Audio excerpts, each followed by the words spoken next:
In the heart of the Pacific Ocean, hidden within the vast expanse of blue, lies Nauru, a tiny speck on the map with a history that defies expectations.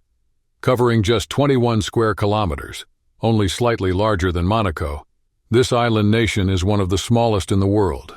Yet Nauru is a fully fledged country. It has its own government, well-defined borders, and international recognition. Since 1999, it has been a member of the United Nations, securing its place in the global community. Despite its remote location, surrounded by a coral reef that seems to shield it from the rest of the world, Nauru holds a surprising past. In the 1980s, this small island reached the top of the global rankings for per capita wealth. Yes, one of the richest nations on Earth. How is that possible?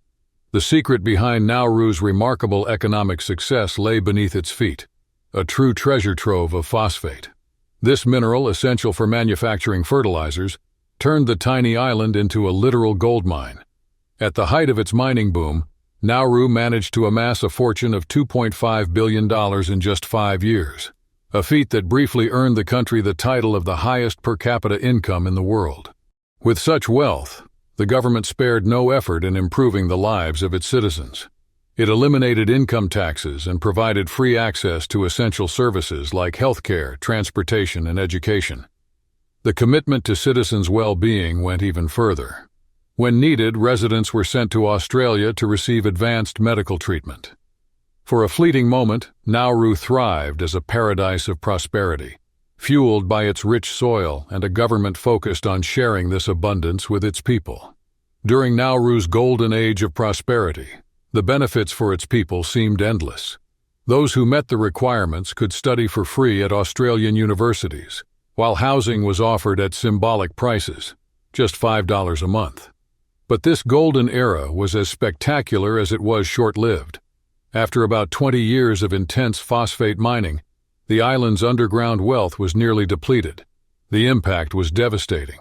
Over 80% of the island's surface was destroyed, turned into a barren landscape filled with jagged limestone formations towering up to 50 feet high. And the damage wasn't limited to the land. Mining also took a heavy toll on the surrounding ocean. Phosphate runoff killed nearly 40% of the marine life in the area, depleting vital natural resources and leaving a legacy of environmental destruction that still scars Nauru today. Over more than a century, what was once a blessing for the small island of Nauru became its greatest curse. The intensive exploitation of resources devastated the local ecosystem, leaving most of the island's soil infertile and highly prone to erosion. This environmental destruction not only reshaped the landscape, but also had a devastating impact on biodiversity. Many species of plants and animals have disappeared, or now face severe extinction risks. Native birds, for instance, have been hit hard. Many are gone, and others are on the brink of total extinction. In the past, the island was home to around 60 species of vascular plants, including ferns and horsetails. Today, most of this unique vegetation has been lost, leaving Nauru with a legacy of degradation that reflects a failure to balance development with environmental preservation. For decades, phosphate mining was the backbone of Nauru's economy, sustaining the nation almost entirely. However, this extreme dependence came at a steep price, paid not only by the environment but also by the country's society and economy. When the phosphate reserves ran out, all that was left was depleted land, with no clear prospects for productive use, and a population faced with the harsh realities of a collapsing economy. With no strong alternative sources of income, Nauru's economy became hostage to the fluctuations of global commodity prices, plunging the nation into cycles of financial instability. This led to severe social problems. Unemployment skyrocketed. Poverty became a reality for many, and inequality deepened. To make matters worse, rising crime rates reflected the desperation of a society struggling to reinvent itself in the wake of the collapse of its most valuable resource. The tragedy of Nauru goes beyond the depletion of its natural resources. Corruption and mismanagement turned the wealth generated by phosphate mining into a cycle of waste, with no planning to ensure the country's economic sustainability for the future. What could have been used to build a strong foundation for future generations was squandered, leaving the island in a state of extreme vulnerability. With almost all arable land destroyed by mining, Nauru lost its ability to grow basic food crops, becoming reliant on imports for nearly everything, even essentials like rice and sugar. This dependence not only jeopardizes food security, but also exposes the population to global price fluctuations and the high costs of maritime transport. To make matters worse, groundwater contamination, caused by mining waste, sewage, and household garbage, has made access to local drinking water impossible. Today, Nauru must import water at high prices, further straining an economy already burdened by poverty and a lack of opportunities. Once rich in resources, the island has become a grim example of how poor governance can exacerbate natural challenges and lead to a humanitarian crisis. In an effort to save its crumbling economy, Nauru attempted to reinvent itself as a tax haven, which in practice led to involvement in money laundering activities. Far from bringing stability, this approach only deepened the challenges the country was already facing. Another attempt to diversify the economy involved investing the remaining state funds in international projects, such as commercial buildings, hotels, and ventures like the Nauru Pacific Line and the Erie Nauru headquarters. However, most of these investments ended in financial failure, worsening the island's economic crisis. With its finances in shambles, Nauru became heavily dependent on Australian aid, effectively turning into a client state. Australian assistance was primarily part of a controversial deal. In exchange for technical and financial support, Nauru agreed to host refugees and asylum seekers attempting to reach Australia. This arrangement placed the small nation at the center of a complex and often criticized immigration processing system, underscoring Nauru's growing reliance on its powerful neighbor. Nauru has faced criticism for its involvement in Australia's immigration policies, with many viewing the island as a tool in this process. By agreeing to host asylum seekers, Nauru receives various financial and technical benefits. This support includes Australian consultants assisting with budget management, education, and healthcare. While this assistance is vital for the island's economy, it comes at a significant cost: Nauru's sovereignty. In other words, economic survival seems to have required a substantial trade-off in autonomy. Even so, Nauru continues to function as a parliamentary republic. The president, who serves as both head of state and head of government, is chosen by the 19-member parliament, which is elected every 3 years. In an unusual feature of this system, the public does not directly elect the president. Instead, the parliament does. Once elected, the president appoints a cabinet of 5 to 6 ministers to form the government. On October 30, 2023, David Aden officially assumed the presidency of Nauru. The island's political system is quite unique, as there are no organized political parties.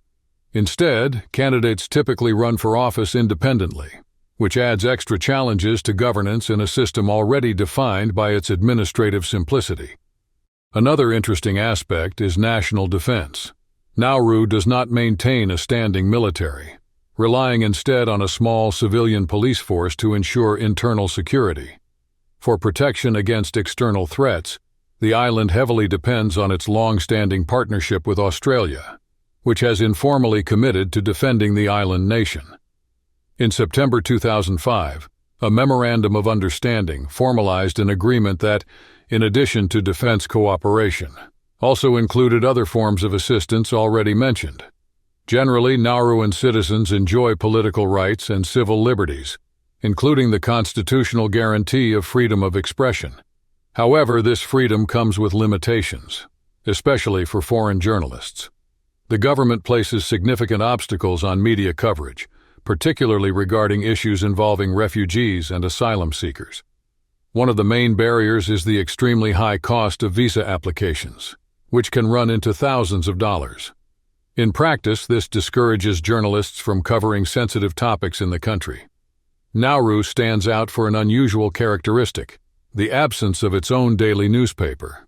Instead, residents primarily rely on radio broadcasts from Australia and the BBC, while television programming is largely dominated by Australian and New Zealand content. This reliance on foreign media highlights the limited scope of local communication, something quite rare for a sovereign country. Administratively, the island is divided into 14 districts, which are further grouped into 8 constituencies and smaller villages. Denigomodu, with its 1,870 residents, is the most populous district. However, unemployment remains a critical issue, affecting about 23% of the population. Among those who do have jobs, an overwhelming majority, roughly 95%, work in the public sector, underscoring the country's heavy dependence on government-provided employment. Economically, Nauru uses the Australian dollar as its official currency, reflecting its close ties with Australia. Despite being one of the smallest nations in the world, the island has a fairly diverse population made up of locals, Europeans, and Han Chinese. The majority of the population consists of native Nauruans, who make up 92% of the total.